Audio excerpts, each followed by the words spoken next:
Welcome to The Dogs Were Good Again. My name is Matt. Today's episode is a bit of a heavy one. I will be discussing police violence towards pets. It is an increasingly important conversation, but still a heavy one, so there's your disclaimer. Oh, that looks like a good dog. That's a good dog. Yeah, that looks like a good dog. A very good dog. Before we get into all of that, of course, we have another Adoptable special guest. Please join me in welcoming Miss Piggy. We're matching today. Come here. Yes, someone did pee there 3 episodes ago. Oh, it's not just a pink sweater. It's a pig sweater. Look, hi. Show everybody. Look at that. The guests really don't show up dressed up enough. She's got one paw out of the hoodie at the moment. It also has a curly little tail. Okay, Miss Piggy is a 5-month-old miniature pinscher terrier mix. She is actually the daughter of last week's guest, Honeydew.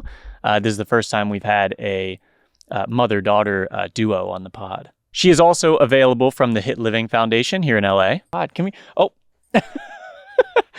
Okay, there we go. It's off. She's like, now it's chaos time.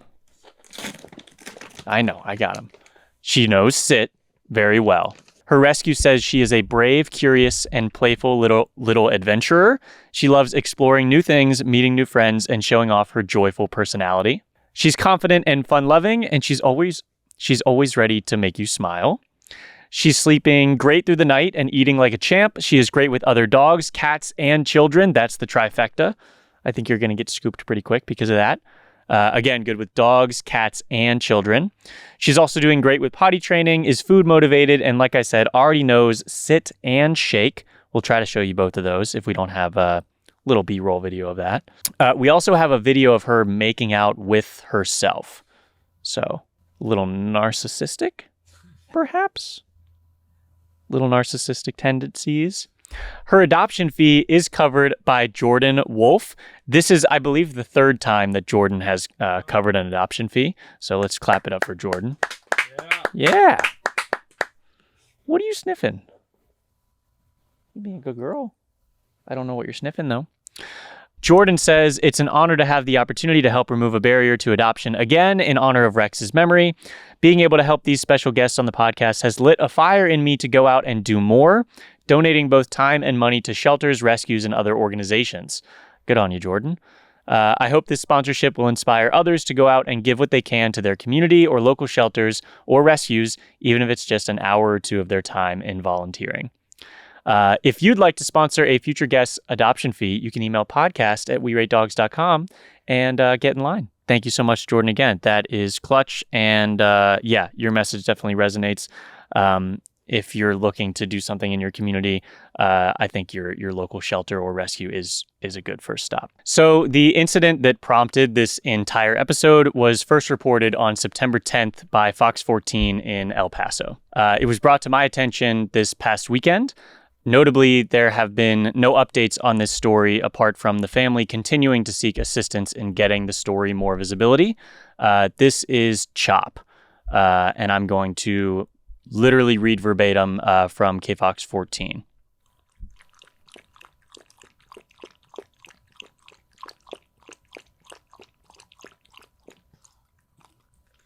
Once she's done, of course.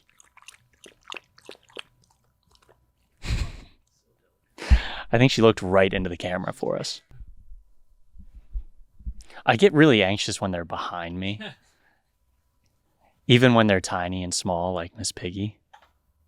Yes, and also we do recognize the irony of her name in this episode. Okay, again, this is verbatim from KFox 14, first reported on September 10th. U.S. Customs and Border Protection says they are reviewing a use of force incident in El Paso after a family says a Border Patrol agent unjustifiably shot and killed their dog. According to CPB, the incident happened on Tuesday at around 7:15 a.m.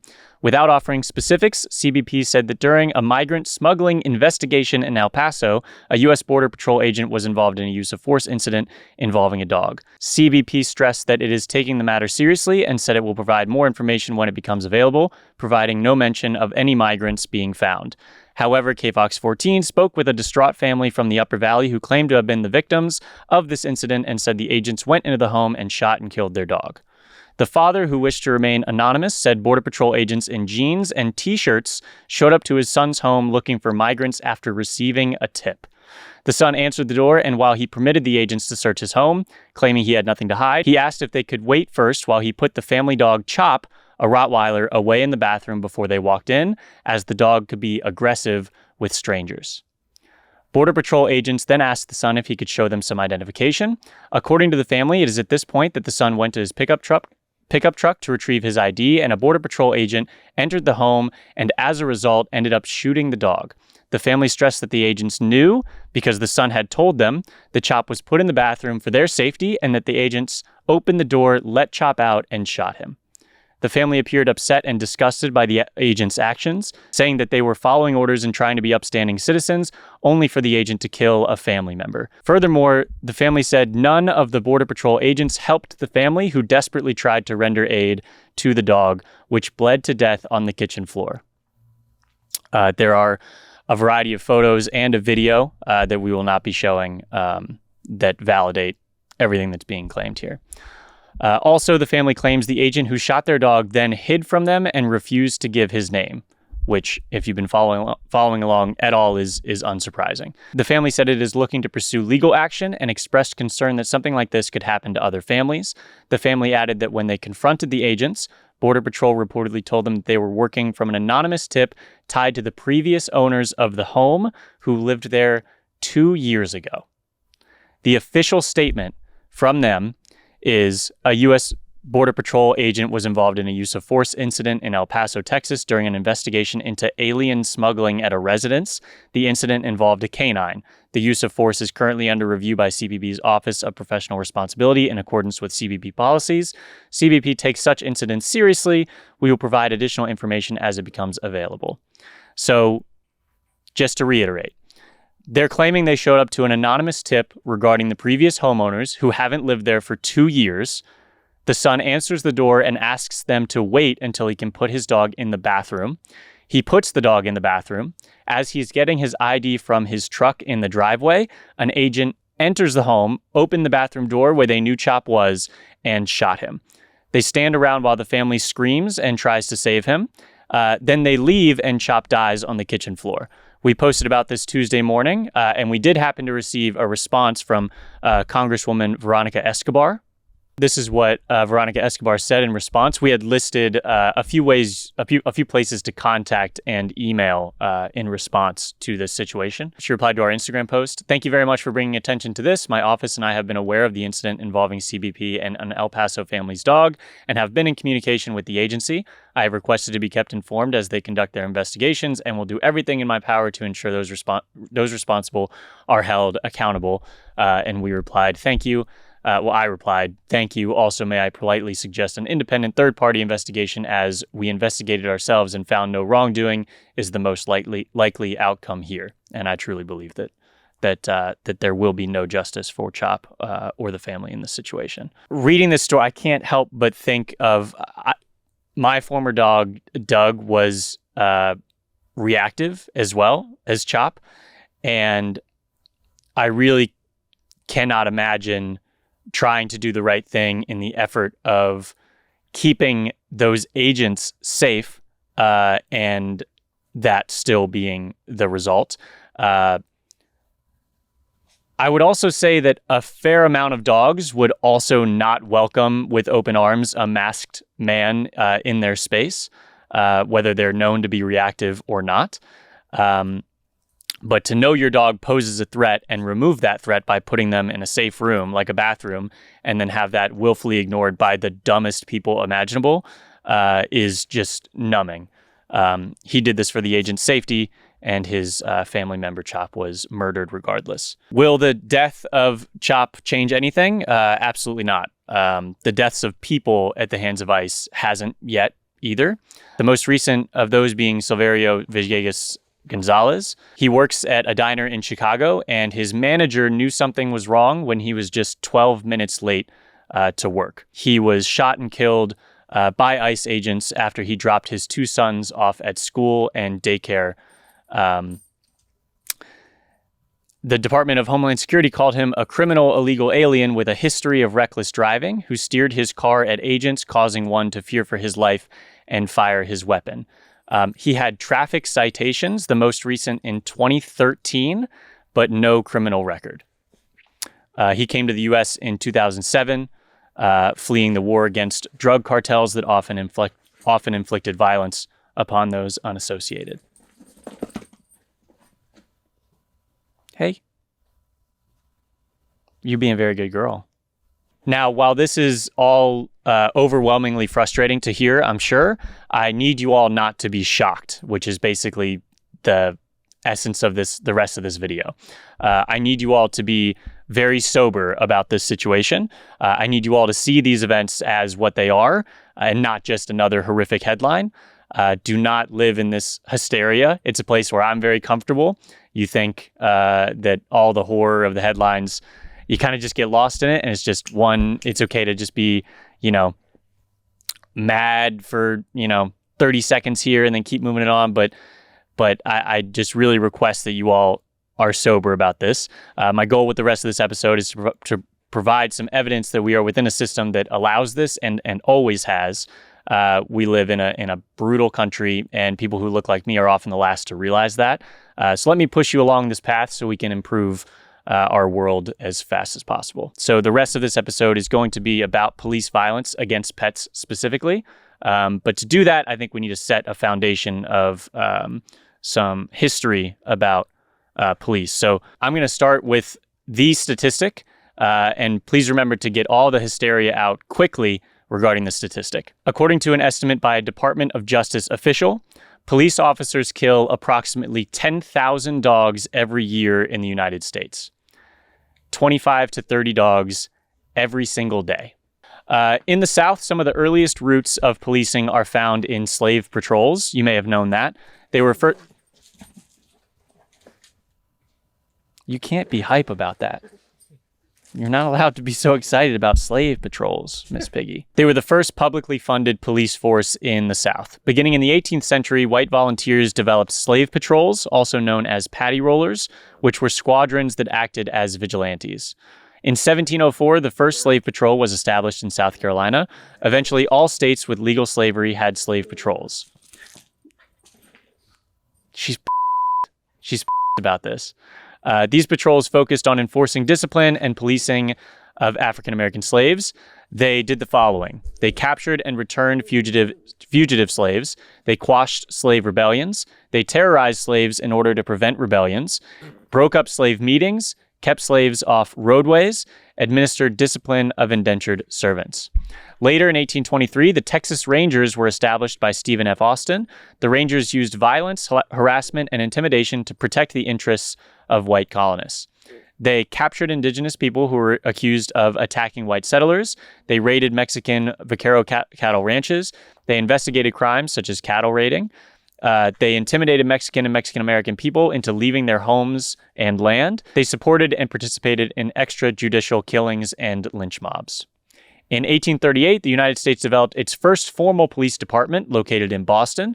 By the 1880s, all major U.S. cities had police departments.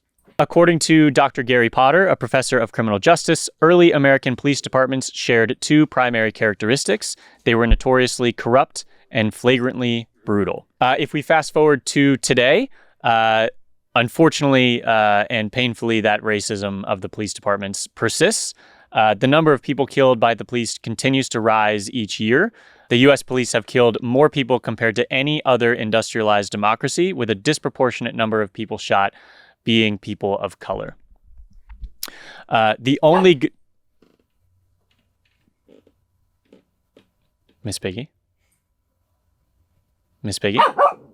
Would you like to say something?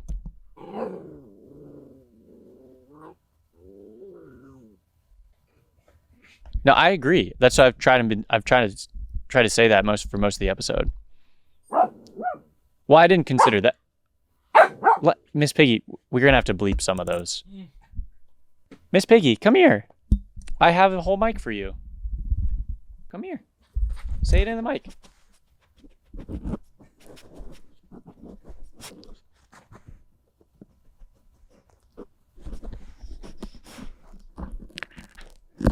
I don't think you can actually. I know you're full of emotion, but really the only good news is that there have been many public, private, and community efforts to combat police corruption and brutality, but things are pretty bad. In terms of who is keeping track of what's going on, for almost a decade in the 2000s, the U.S. Bureau of Justice Statistics attempted to track the number of people killed in interactions with U.S. police. Unfortunately, some states never participated, and major police departments like the NYPD failed to report on some years. The statisticians were never satisfied with their data pool, so in 2014, the Bureau pulled the plug on the entire project. Other efforts by the government to document the number of police killings, such as the USA National Vital Statistics System and an FBI program, failed to deliver results due to inaccurate or underreporting. In 2006, a law was passed to require reporting of homicides at the hands... That's tough timing.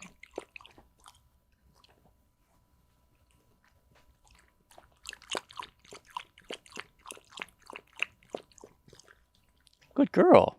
You're very polite with it. Good girl. Oh, that'd be a dream. Okay. In 2006, a law was passed to require reporting of homicides at the hands of police, but many police departments straight up do not obey it. Other non-government entities like The Guardian and The Washington Post, universities, Mapping Police Violence, and Everytown for Gun Safety have been tracking numbers themselves independently for the past few years. With regard to police violence against pets specifically, there is no national database that includes data regarding police violence towards pets, neither from the government nor non-governmental organizations. As you can imagine, there has been far less attention and legal scrutiny granted to canicide, which is the killing of dogs, compared to homicide, the killing of humans. Police kill a large number of dogs every year, but the majority of these killings go unnoticed and unrecorded. Now, the stat I shared at the top is the widely published statistics that police officers kill approximately 10,000 dogs every year in the United States, according to an estimate by the Department of Justice. This amounts to police officers killing approximately 25 to 30 dogs every single day. Since 51.1% of U.S. households own at least one dog, officers are likely to encounter dogs whenever they approach or enter a residence. Research suggests that the majority of firearm discharges by U.S. police are directed at dogs. I'll say that again. The majority of firearm discharges by U.S. police are directed at dogs. Officers shot more dogs in non-white majority census tracts compared to white ones. That shouldn't surprise you. Here are some of the reasons why they're killing so many dogs. Okay, strap in. Police rarely receive any training that would allow them to rapidly and realistically assess the degree of danger posed by a dog. They just don't know what to do or what to look out for in terms of behavioral language of a dog. For example, this, I'm not going to shoot her. They are not informed about or trained to use any of the wide variety of non-lethal tools and techniques available as alternatives to shooting, like pepper spray. Most police departments do not have relationships with area animal control agencies, humane societies, or SPCAs that could provide training or assistance in responding to calls where dogs are known to be present. There are not sufficient consequences for officers who kill innocent animals. Many dog shootings do not lead to legal proceedings or disciplinary actions, and civilian complaints are investigated inadequately. There is not enough legislation to protect animals. Dogs are legally considered property, not persons. And a lot of animal welfare gets kind of wrapped into that foundational issue, is that dogs are legal property and not on par with people, despite how we treat them these days. This classification dates back centuries when animals were primarily valued for their utility, like in agriculture, hunting, and protection.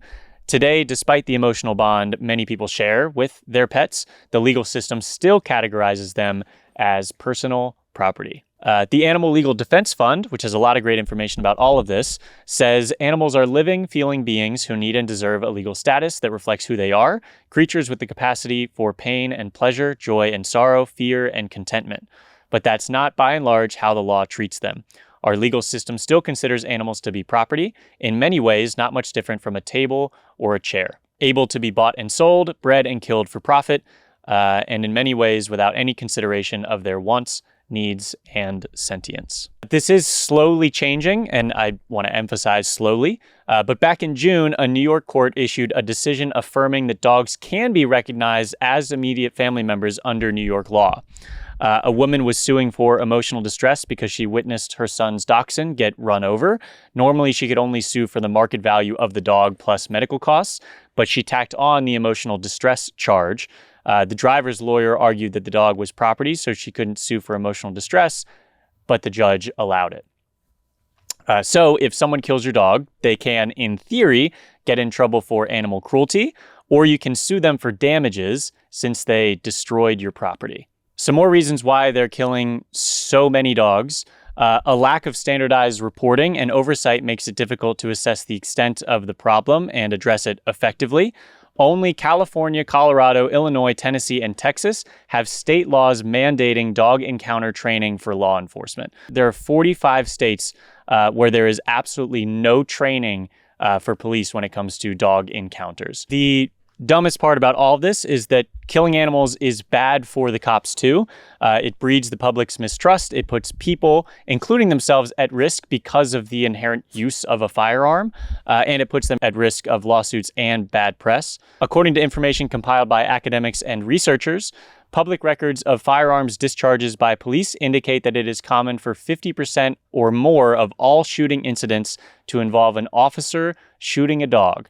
So not only is it more than half of the time is a discharge of a firearm aimed at a dog, more than 50% of all shootings involve an officer shooting a dog. Many of these incidents involve multiple shots fired, and many do not result in the dog's swift, humane death. Research reveals these violent encounters disproportionately happen in pets whose guardians live in communities of color. Once again, you cannot be shocked by this anymore. There is no uniform requirement for law enforcement agencies to collect, maintain, or report data regarding police use of force against pets, although they have been urged to do so by the House of Representatives. Officers are allowed to shoot dogs that pose an imminent threat to human safety. Let me read that again. Officers are allowed to shoot dogs that pose an imminent threat to human safety. However, police claiming they are in imminent danger have shot puppies, chihuahuas, miniature dachshunds, shih tzus, and domestic cats. So I'm not really sure how that adds up to imminent danger, which is what all of these studies are pointing to. Studies found that some officers shoot pets unnecessarily, recklessly, or in retaliation. Some animals have been deliberately shot and killed under questionable circumstances, including through doors, while tied, running away, or hiding. The most brazen example of police killing a dog that is the furthest thing from an imminent danger is when they killed a 13-pound blind and deaf Shih Tzu named Teddy. This is from the Washington Post last year. Teddy, a fluffy 13-pound white Shih Tzu mix, stumbled around a stranger's yard, deaf and blind. He used his nose as a guide, eventually lying down in the grass. This is a dog that happened to escape his yard, entered a neighbor's yard. The neighbor gave him water. He licked her hand and legs, spending the next 45 minutes of the sunny Sunday lolling in the expansive yard. This is in Missouri. Then a police officer pulled up. Within minutes, he had fired 2 shots. Teddy, a beloved 5-year-old pet, was left lifeless. His owner, 35-year-old Nick Hunter, found out through a phone call that his playful sock-eating dog had been killed. The city said just a week later, after reviewing the incident, that they determined that the police officer acted appropriately. Neither the city nor the police department responded to the Washington Post questions about why the officer used deadly force.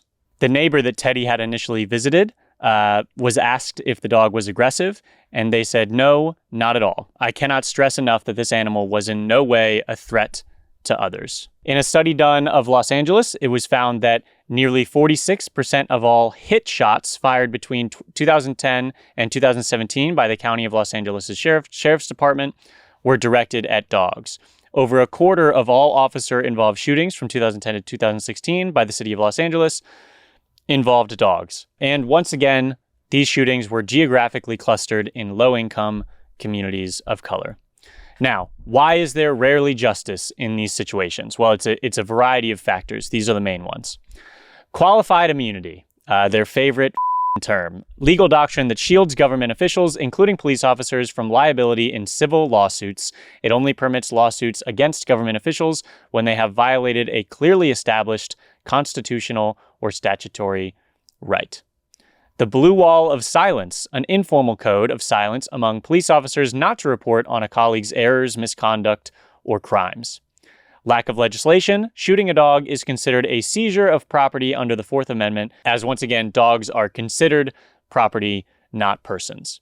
A lack of reporting by police. There is no uniform requirement for law enforcement agencies to collect, maintain, or report data regarding police use of force against pets. Also, police often still hold significant advantages in legal proceedings and in courts. And then finally, a lack of reporting by the media, which, hey, we can play a small role in changing that. With regards to any type of solution that would lessen your encounters with police, we have some guidance here.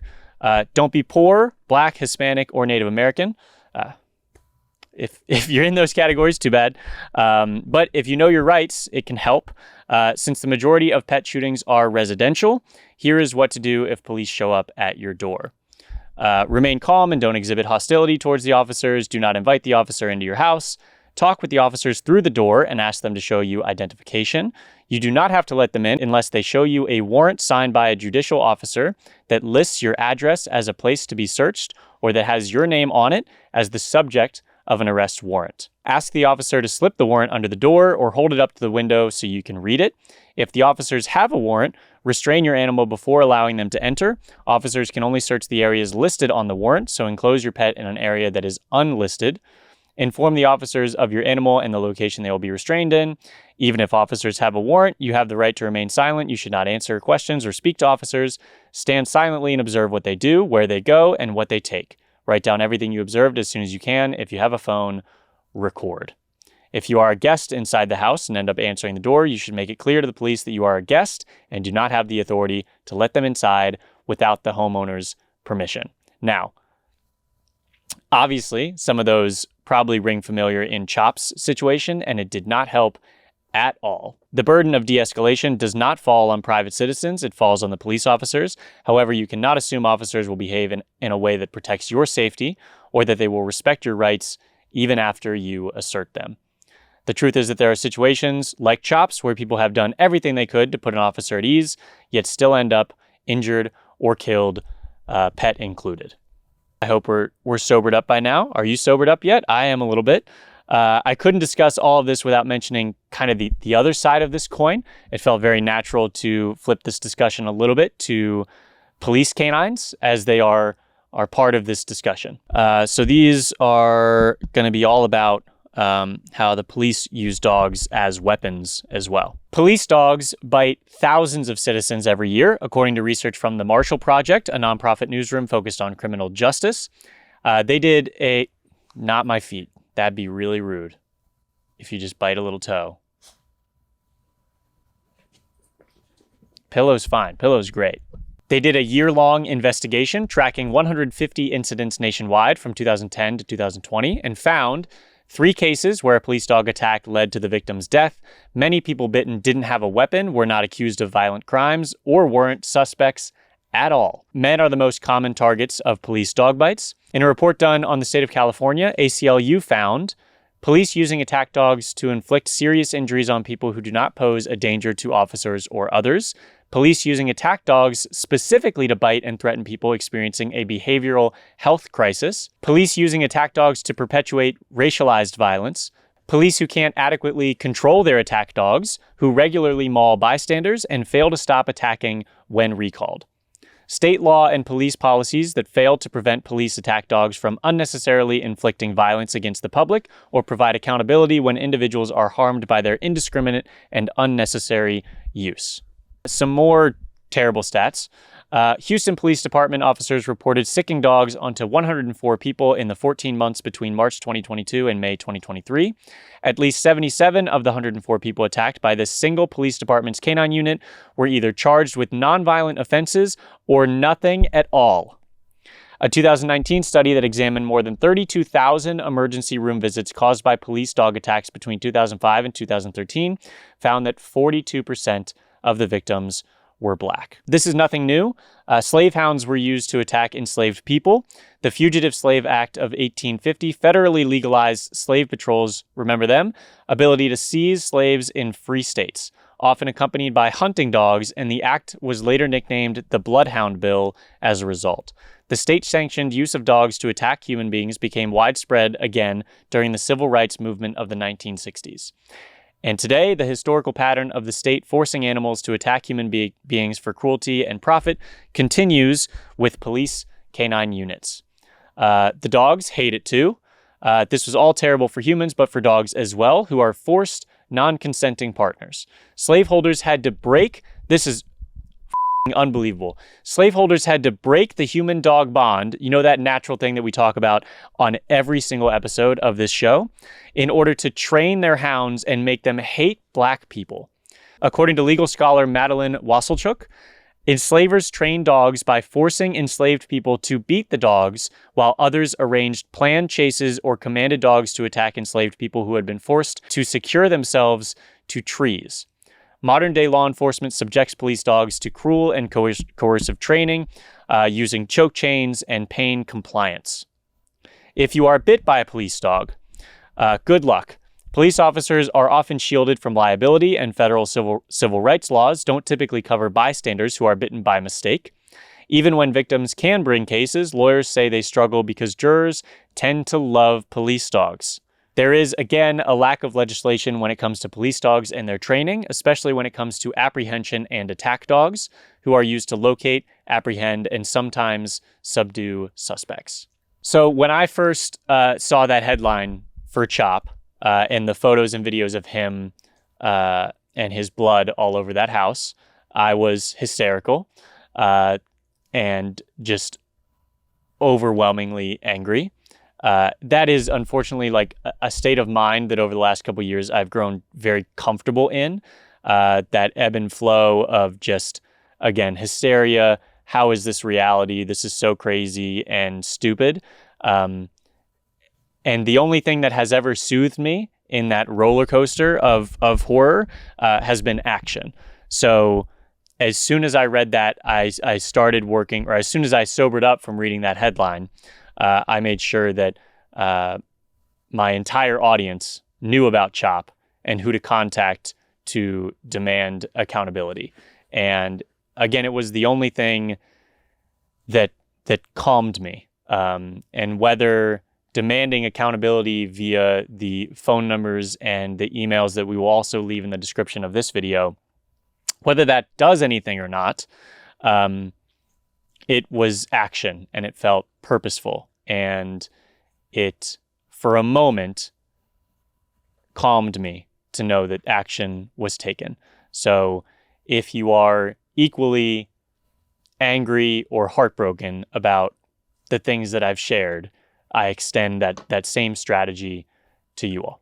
All right, I know this was a little bit of a different episode, rather scripted. A lot of effort went into this. We'll leave all the sources for everything I shared in the description. And like I said, one of the ways that I soothe myself through all this, and I'm very grateful for it, is that I have a platform where I can feel like it's meaningful to share this information with you all. It feels like the most responsible way to utilize this platform. And I'm very grateful for a long form platform in this podcast that I can inject nuance and share things in their full detail. So it's not, bites and pieces that could be incomplete. I feel like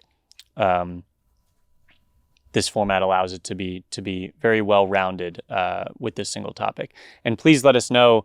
I know this was heavy and intense, but these are the episodes that feel very meaningful and purposeful. And I as emotional as they make me, I love doing them. So please let me know what you think about this episode compared to maybe some of our lighter hearted videos with maybe more segments, or we jump around a little bit. Would love to hear your thoughts, because there's more where this came from. And a huge shout out to Candy. She's on our team and assisted with the vast majority of this reporting. She has an Instagram account called A History of Dogs that includes some of the most brilliantly written and wonderful research on all things dogs that we have ever stumbled upon. And so when we saw that account, we immediately hired her, and she's going to be helping out with some of our other scripted episodes. But a huge shout out to her because all this information is a lot. It's a lot to go through. It's a lot to separate yourself from. She made a comment that this was so thorough and involved. Is the only reason this was so thorough and involved was because she got angrier and angrier when researching, and I can certainly relate to that. So thank you, Candy, and thank you to everyone who's listened today and gotten this far. As a reminder, Miss Piggy here is available for adoption from Hit Living Foundation in LA. She's been an absolute joy. She's shown a lot of her puppy energy, but it's been like good, chaotic puppy energy. And yeah, and I have a feeling, again, good with people, obviously, good with dogs, cats, and kids, the absolute trifecta. So once again, her adoption fee is covered by Jordan. Thank you very much one more time, Jordan. And yeah, I'd snag her quickly. I really would. She's got some parting words. I think she's saying, remember to like. I think she's saying, yeah, remember to like the video, subscribe, yep, and add us to your playlist on Spotify and Apple Music. Thank you so much, Miss Piggy. We'll see you next time with another special adoptable guest. Oh, that looks like a good dog.